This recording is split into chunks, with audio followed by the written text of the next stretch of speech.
the latest information coming from the White House.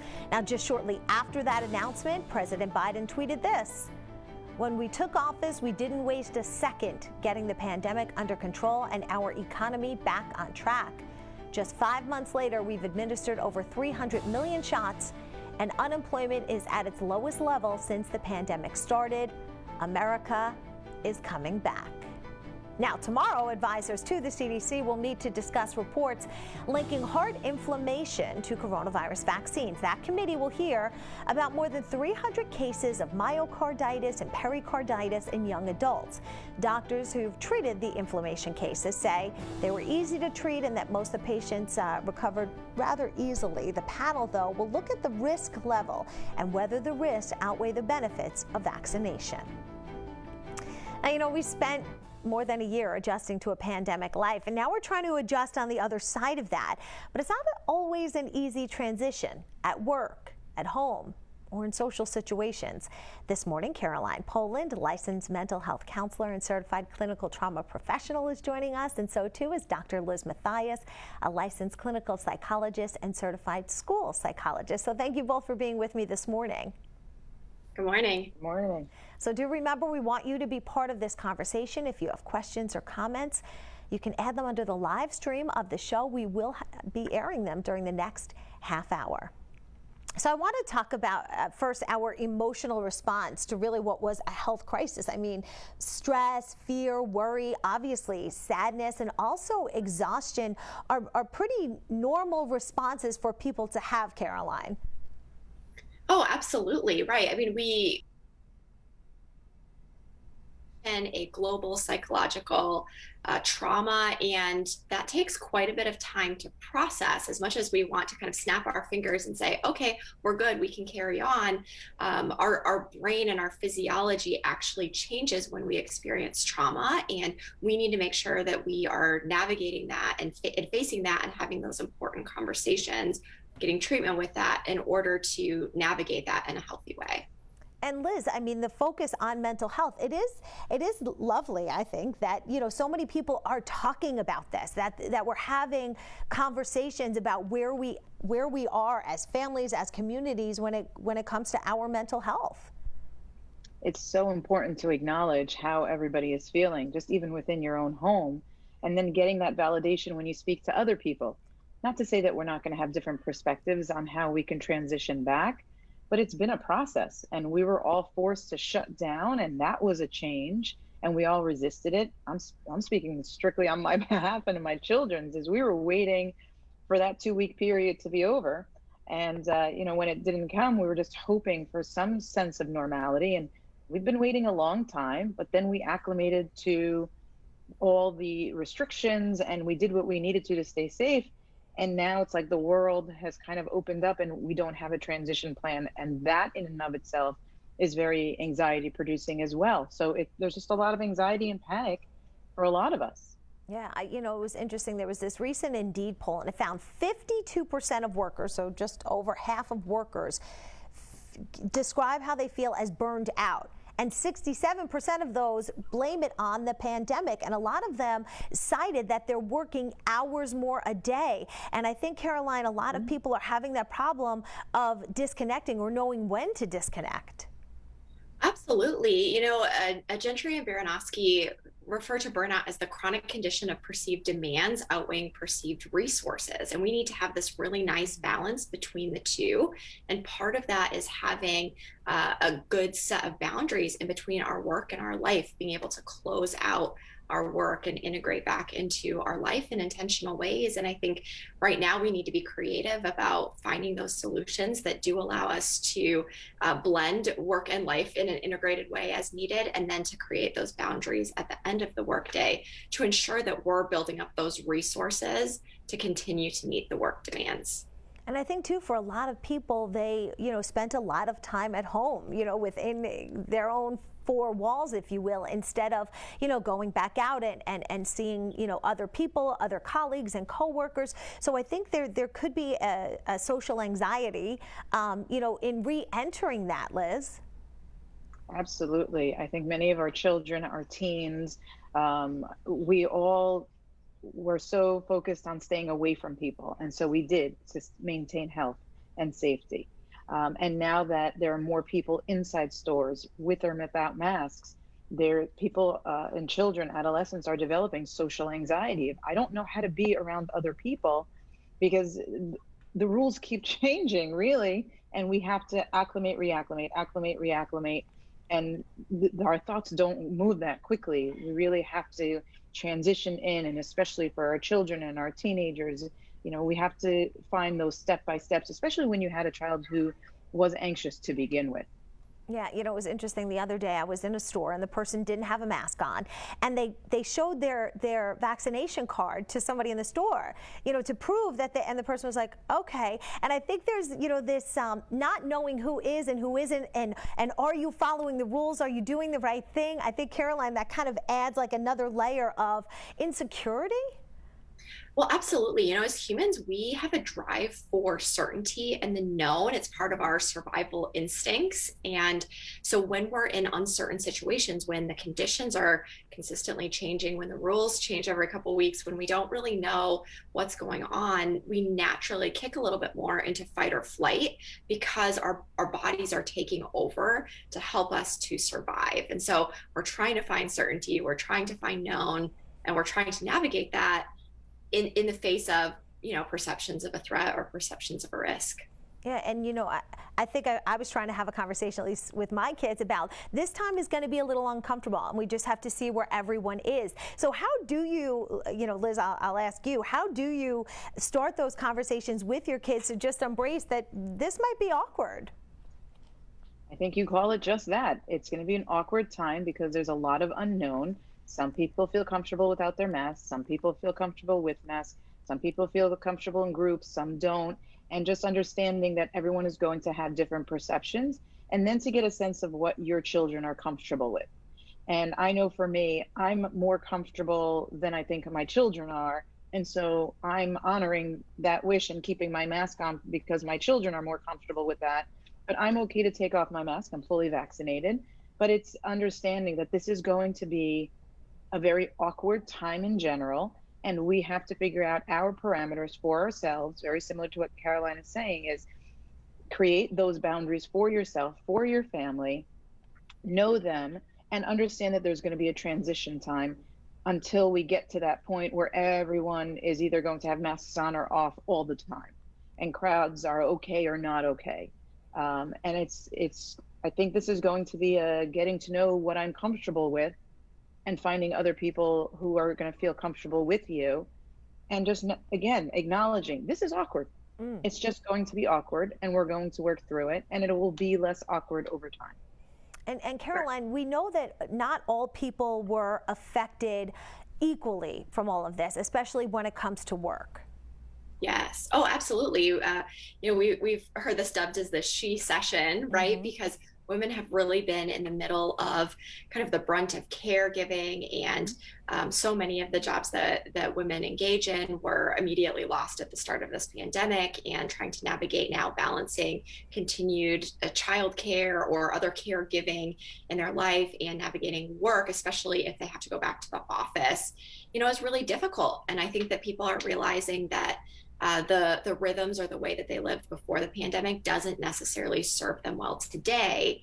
And I think that it's really important that we, whether it's our own personal lives, in work, managers, bosses, HR, really meets this time with creativity to come up with interesting solutions so that we can figure out the rhythms and the way of living that fits us today. All right, Liz, a different Liz is joining the conversation and says sometimes bad mental health isn't specifically I'm depressed or I'm anxious or I'm burnt out. Sometimes it's just I don't quite feel like myself and I don't know how to get it back. It's not always possible to pinpoint what's wrong and how to work on it. So Liz, I think that does speak to a lot of people that just I'm not right. I think there's an overlaying level of anxiety, sadness, grief, trauma that we've been experiencing in addition to our daily life stuff, dealing with the pandemic. And it doesn't always look and feel like traditional anxiety, not that there's really a traditional look to anxiety or depression, It could be a level of agitation because you're not feeling well, you're not happy, you don't know exactly what life is going to be. All this. All right, we had a little We haven't been able to plan ahead. Oh yeah, we I haven't just been froze you for a second. Am I back? You're back. All right, I'm back. I think there's just been a big level of uncertainty in terms of people who like to plan ahead haven't been able to do so for over a year. And not being able to do that, not being able to plan vacations or social gatherings, not being able to see people that they want to see has been very unnerving. And so for a lot of our children, teens, and even us as parents, there's this level of agitation. I'm not sleeping well. Maybe I'm not eating as well as I used to. I'm not exercising as much, or we really lost a lot of our traditional outlets that gave us joy, that gave us comfort and stress relief. So we lost a lot of that. And now I think we need to figure out, how am I feeling? Why am I feeling this way? And what can I do to help myself? So self-care for women, for mothers, is really important. I can't emphasize that enough. I know it's hard. I know it's hard for all of us, but it's really important that we find whatever it is that makes us feel better and to do it. Yeah, it's interesting. I heard this term, I think it said coronasomnia, and it's all the people that are really having problems sleeping right now. All right, up next, we're going to be talking about bringing the workforce participation back to where it should be and what companies should be considering. Our conversation continues straight ahead.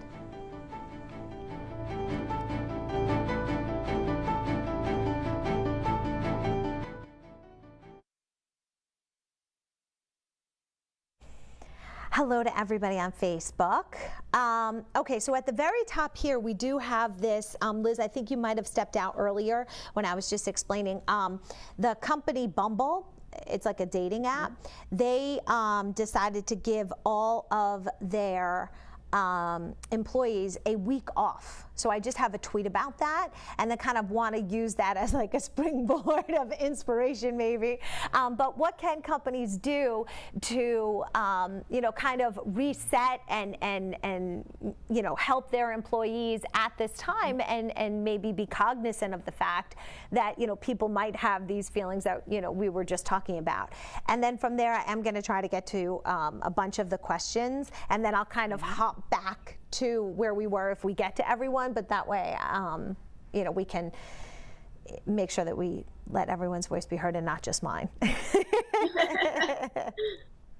This is great. This is so needed right now because we're all feeling it. Right? Yes. Well, and I think to continue to have these conversations, to normalize it, to kind of shed light so people can hear their own experiences being verbalized. I often say we all have mental health, we all have physical health. Just like we need to be proactive and reactive about physical health, we need to be proactive and reactive about mental health too. And so having these conversations allows for that in some different ways than I think we were having again before this pandemic. I think so as well. I'm trying to just find, there was this, I just don't know where I put it. I worked on this in like different time frames. So I've like lost my note on it, but I think it was, I want to say it was the year 2017 was what they were saying, like the workforce level now, like how much we've regressed, how many years we've gone back. And I think for so many that it has to be a scary proposition then to figure out how to go back again and take this year and, what do you put on your resume and how do you describe, what it is that you were able to do and to do it, while there's still childcare demands is probably a scary proposition. I think people should put on their resume if they were out of work during this time, just, the dates and pandemic. That's it. Right. And then if somebody wants to ask, you can tell them. Right. You can tell them all about how it went. Yeah. I think that should be like a generic, universal term where everyone just gets it. We don't need to ask questions. Yeah. Well, it was funny that you say that because I saw a good friend of mine yesterday for the first time. And she said, we can't go this long without seeing each other. And I said, yeah, pandemic. But other than that, I'm into seeing you all. And she was like, that's right.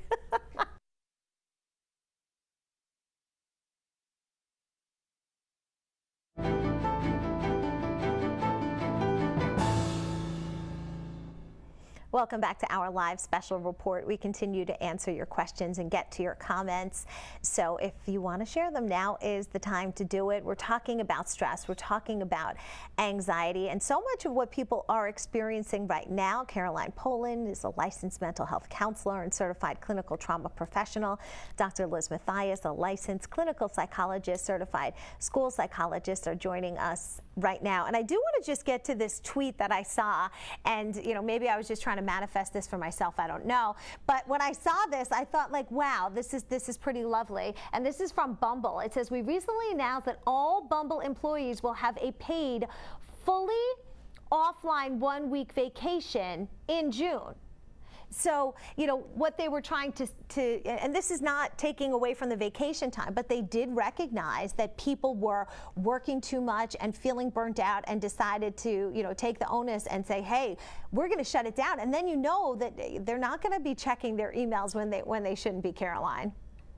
Well, absolutely. And I think that this is a really great example of meeting the current situation with creativity and trying to find some of that balance to add to the resources, where companies can look at what their employees have actually been navigating and try to meet that with things that we maybe didn't do in the past. And so giving them a week where they can totally go offline and let their nervous systems reset and create some connections with people in their life, I think is really important and will pay off in dividends for mental health, connection in the workplace, productivity, all of that. They're going to like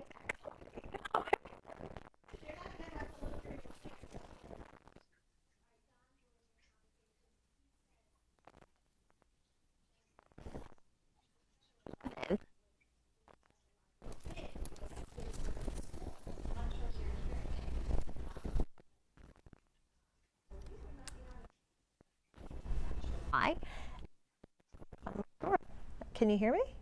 Okay, so that was odd, but in any event, I guess my microphone also wanted me to take some time off there for a second. Don wanted to join the conversation though, and he said September 11th was a big psychological hit when my kids were in school. This era has the pandemic. I recall hearing how World War II and the Depression affected a previous generation. All over the world, disasters and tragedies impact kids, many of whom are scarred for life. So Liz, what do you say to that?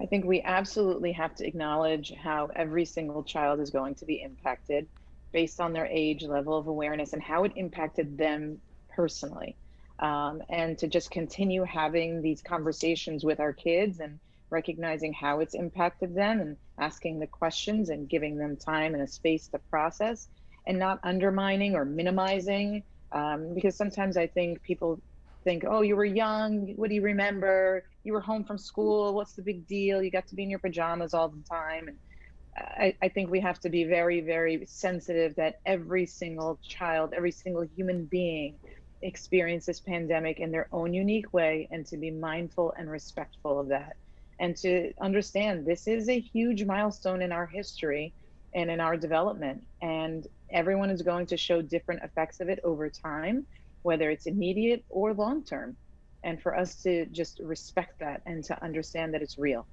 All right, Jill says school should have been considered essential from the beginning with appropriate measures taken. It was like they threw away a year of our kids' lives, and that's tough, for someone to feel that way, Caroline.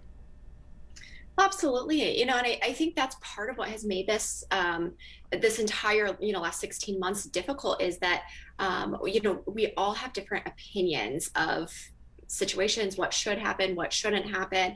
There are so many shades of gray. It would really be very easy if it was all or nothing, but we're navigating these very difficult shades of gray, and we're not going to agree with it. And one of the best things that we can do in conversation is listen to understand instead of listening to reply, and meet that non-judgmentally. We're all, bringing our own histories into this experience. And we've all had, some similar experiences and some different experiences in this pandemic. And, for healthy connection and healthy mental health to continue, we need to navigate those shades of gray and respect that someone else might be in a different shade of gray. James says, I see my preteen having issues with anxiety. I reached out to the school and to 3 therapists. I'm on a wait list for an appointment, which tells me I'm not the only parent who is having problems and need help. Not one of the school recommended therapists had an open appointment on Long Island. So Liz, I know you said you're experiencing the same thing. Yes, we have a wait list as well. The number of children, teens, young adults, there's just so many people who really need a neutral place to process what they've experienced and to try to make decisions moving forward, and to just have a place to be heard, a safe place where it's very neutral. I think we reach out to friends and family, but they're in it with us, so they may not be able to give even a different perspective, or to allow us to process what we're experiencing in the day-to-day, and to have that neutral person who can hear you out. But yes, there's definitely a high demand right now. Be patient. We'll eventually call you back. And it's a shame. And it's as a psychologist, it really, it's bothersome. So of course we want to reach out and be able to see and help everyone we can. Chris says a person's mental health can definitely affect their physical health. I know because I live it, Caroline. Absolutely. We are whole people, and we cannot separate out our physical health from our mental health. They're very interconnected. And so just as we need to be proactive and reactive about our physical health, we need to be proactive and reactive about our mental health too. We all have mental health, and so we need to be addressing it. And I think this pandemic has really highlighted that. And there's nothing wrong with us when we need to seek, mental health help and support, just like there's nothing wrong with us when we go to the doctor. It's really important. All right, coming up next, we're going to talk about social media. We do see your questions and your comments coming in, so if you have any, now is the time to add them under the live stream of the show on Facebook. You're watching The New Normal, a special report.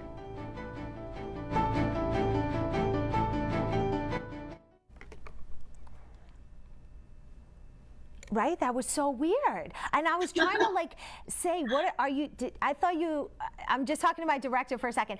I thought you accidentally left your key open. So I was ignoring you for a second, but then I heard the word antenna. And I was like, wait, is he talking to me? And then I was still talking. And then I'm just wiggling it. I'm like, it's green. I don't, but everybody sees me doing this. This is so weird. I don't know what happened though, but I'll just keep it on the table. Hashtag pandemic life. Hashtag pandemic life, right? I mean, what is going on? As we talk about stress hormones. Woo! Oh, that's so crazy. Okay. It is what it is. Yep. Technical difficulties everywhere. Right? That you can only do what you can do, and that's it. Okay, so coming up here, I am going to, I guess, the person is saying young people with mental health problems may be more vulnerable to the harmful effects of social media. So I thought we could use that as, this is that final thought. But a lot of kids have been using a lot of screen time, for, an extended period of time. So how also, too, do parents try to navigate pulling back on that to say, okay, things are open, we can go back out again. You can't be on your phone all hours of the day and night, or that, and kind of saying, there's new parameters, and this is what the rule's going to be, and maybe it's a summer reset. I don't know. Asking for a friend who's me. How do we take that back? How do we do that? We can take it back. We can take it back. Do I just take the cell phone and keep it in my room so I know that it's? No, I'm really not on it, I swear. Okay, so we have just the 2-minute section here, so it will go rather quickly, but I will start, Caroline, and then end with you, Liz, so you can just kind of counter each other's Sure. thought, and I'll just do the one question so we have enough time to get to both of you. Sure. And thank you both for joining me today. I appreciate it. No problem. Thanks for asking. This is a very relevant topic. All relevant topics right now. Yes. The struggle is real. Yes, we're 5 seconds away.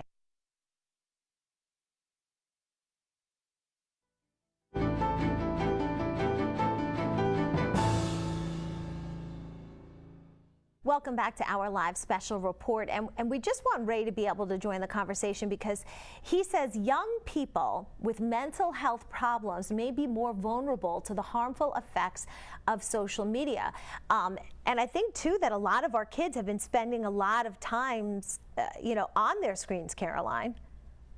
Absolutely. That was one of the things that we had easy access to when we were staying at home. And so I think that became integrated into our new rhythm. And social media allows us to numb out and not have to maybe integrate with our own feelings or our own body sensations. And so when we look at moving away from social media, we also need to replace that with other things that allow us to kind of emotionally regulate or navigate our nervous systems in healthy ways. And Liz, I know, the two of us have spoken. It's kind of hard to get your kids to say, okay, this is a different time and we're not going to have the same rules. Well, I think social media and our screens were our primary mode of connecting to other people when we couldn't do it face to face and, in person. And so I know I'm going to be sitting down and having this conversation with my own children of, we do now have more access to life. So let's figure out a time that we can shut down because I think it's overload and it's not healthy. And we need to have time to decompress and allow our brains and our bodies to just decompress from the day and to have quiet time, which is something that I don't think happens when you have the screen in front of you. All right, I look forward to some quiet time myself. Thank you both for your time this morning, and be sure to join us tonight at 7 for a special edition of The New Normal. We take a closer look at tomorrow's CDC meeting to discuss that link between vaccines and possible heart issues in young children.